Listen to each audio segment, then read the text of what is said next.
Are you wondering how to detect diabetes at an early stage? Maybe you have some labs that are making you worried about whether or not you have diabetes, blood sugar problems. My name is Dr. Terranella. In this video and subsequent videos on this topic, we're going to look at some of the different parameters around testing for diabetes and blood sugar problems, insulin resistance, etc. This video specifically, we're going to look at the basics of insulin resistance and the testing around it, what the tests are and what they mean. So if you like this kind of information on health, trying to optimize your health, nutrition, hormones, etc., really understand what's going on internally with your body, click on the like button and don't forget to subscribe to the channel to get more videos like this one. Now for a quick disclaimer, the information in this video is for informational purposes only. It's not intended as a treatment for any health condition or as a substitute for seeing an actual doctor or medical professional. It should be used as an educational guide to deeper your understanding of your own health and treatment success. If medical attention is needed, don't delay in seeking that attention. All right, well, let's look a little bit more at what diabetes and insulin resistance are.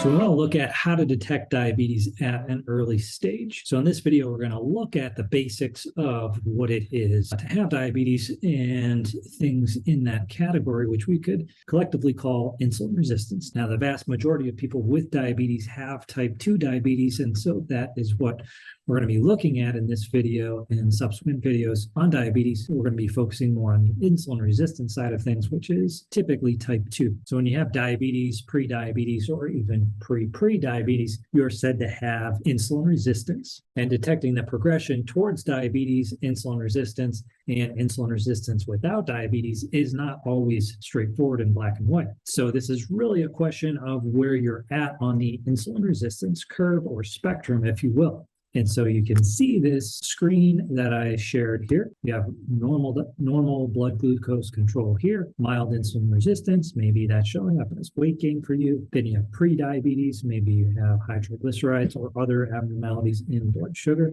And then you have more severe diabetes way over here. Now the difference between this and this is a lot, but the difference between this and this is a huge amount, but even this and this is also a lot too. And you can't always tell on the standard blood tests that that's going on. And so that's what we're going to be looking at in some of these videos on how to detect diabetes at an early stage. So the basics of insulin resistance is an increased amount of insulin for the same amount of carbohydrate.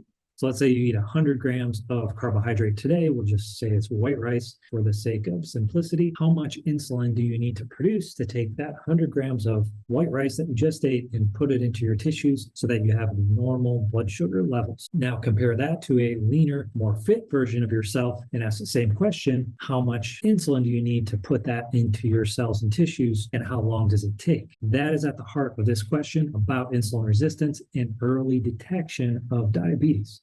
It's really about where you're at on that spectrum. And when you're starting to see problems here, that is really the early stage, meaning when you're starting to see problems over here.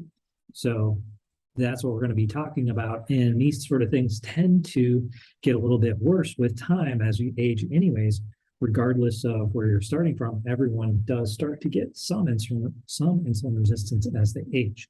So we want to look at better ways, more accurate ways to detect these problems with insulin resistance. And as I said, it is something that partially happens with age, but it's a combination of your genetic susceptibility and what you're eating, dietary-wise, exercise-wise, and how all those things fit together. That's going to really determine your expression of this problem with insulin resistance. In the next video, we'll look at some of the symptoms and labs that are ways to detect diabetes at an early stage, or put another way, insulin resistance at an early stage.